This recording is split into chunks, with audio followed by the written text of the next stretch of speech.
Hello. Great, let's have some fun with this. So, you just heard about how fraud is still a big problem. It's extraordinarily pervasive. This is a chart that HP put together of the profitability versus the risk of cybercrime. And you see ad fraud, it's in the magic quadrant of cybercrime. It's pretty awesome, and it's the only one that's there. But bots don't buy things. If they did, I would consider that a form of victory. So why doesn't this problem solve itself? Really what I'm about to show you is how to make the numbers lie to the tune of making millions of dollars. The trick is to infect real people's computers. When we look at malware infections across the internet, it's indiscriminate. It's our computers that are getting infected. And when I say ours, I mean it's yours, it's mine, it's grandma's. Now, why hack grandma?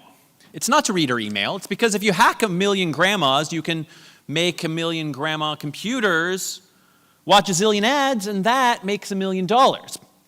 Because a bot on grandma's computer, a piece of malware that's running an invisible browser, is sharing the same identification tokens as grandma. So if grandma is reading email newsletters, if she's logged into social networks, if she's buying things, and there's malware on her computer, then the malware looks like it's all of those things too.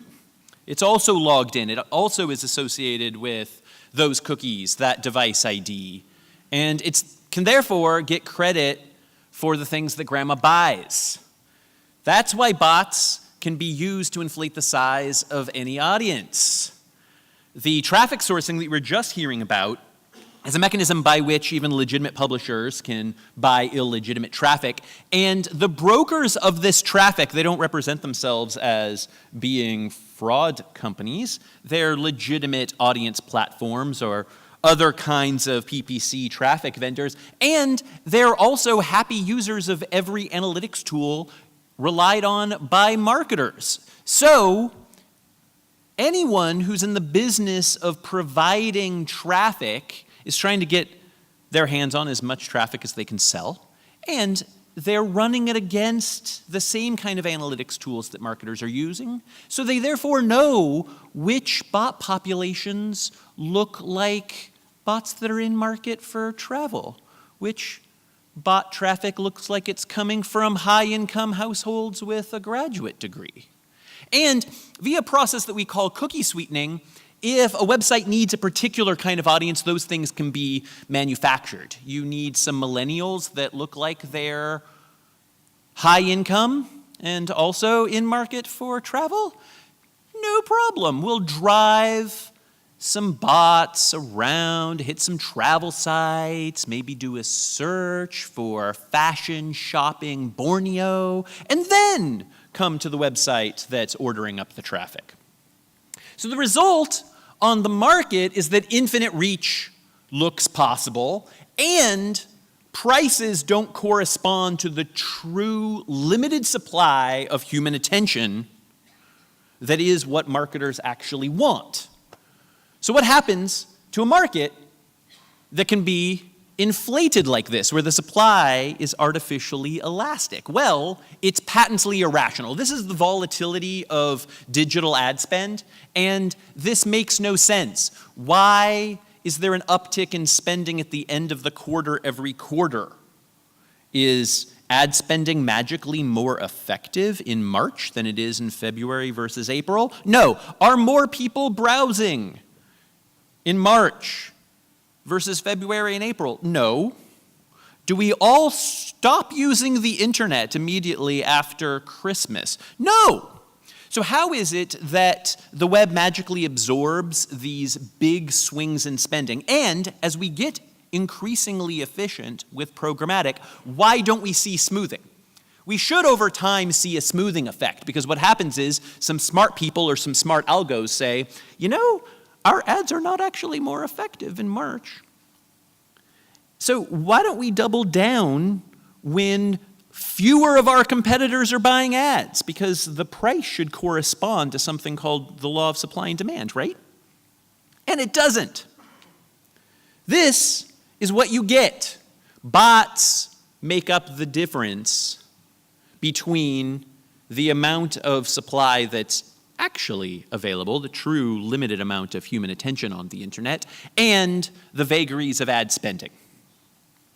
And that, by the way, is the fundamental reason why there's so much fraud in video. People often point out that video is riskier because the CPMs are higher, and of course, cyber criminals are interested in big profits, so they're attracted to high prices. And yeah, that makes a certain amount of sense, but it's not the real picture. Let me ask you a hypothetical question. Would you rather make a penny 1 billion times or $1 10 million times? Now, this is a question that illustrates how hackers and economists fundamentally view the universe differently. If I ask an economist this question, they'll say, well, Michael, Tiffany, it's a very interesting question. You know, ostensibly, it's the same amount of money, but actually, we've got to consider some other exogenous factors before we come to a definitive conclusion. So what we're going to do is run a few Monte Carlo simulations, and I'm going to get back to you. Now, you ask a hacker this question, and he'll say, how about both?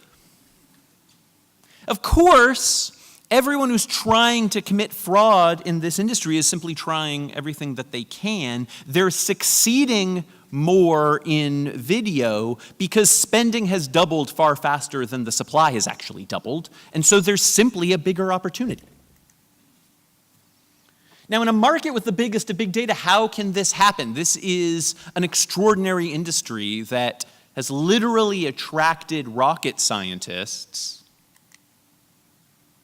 The trouble is that today's botnets simply blend in. And it's not just because of the kind of cookie stealing that I was just describing with grandma's computer. You know, the bad guys have heard of AI too. They know how to use algorithms. And the algorithms can't choose between the light and the dark. In fact, to a certain extent, if you've infected 1 million computers, that's a badass ML training set. And there isn't a single cyber criminal out there on the dark web going, damn it, GDPR.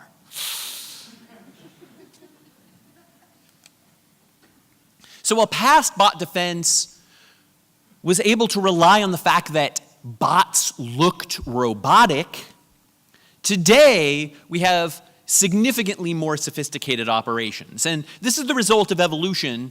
Remember that evolution isn't just about improvement, it's also about survival of the fittest.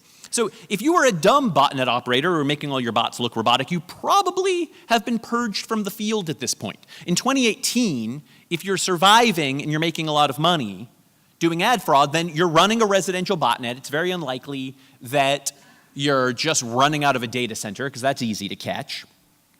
You can make your bots emulate their pet humans. So you need realistic site interaction. I suppose you could try to write some AI to make your bots look perfect. But you know what's a better strategy? Just make your bot emulate the real user of the machine that you've infected. Then your mouse movements will look realistic, your time on site will look realistic, and because of the cookie theft and device ID theft that I was just describing, you can get credit for what your pet humans bought. So now, bot traffic isn't a clear outlier. This is a substantially harder problem, and this is why the price of bot traffic doesn't just drop to zero. This is why we can't have nice attribution models. Supply is not as elastic as it appears. We're still far from getting to awesome ground truth in attribution, and those limitations may take years to overcome. But we know that the humans are out there, and there is some common ground for solving this problem between buyers and sellers. Because every dollar that goes to fraud is a dollar that didn't go to someone who did the hard work of getting real human engagement. So quality sellers are actually interest aligned with buyers to purge the internet of this problem. Thank you. Thank you, Michael. I remember your presentation when I tried to clean up my parents' laptops next time from malware. Last but not least,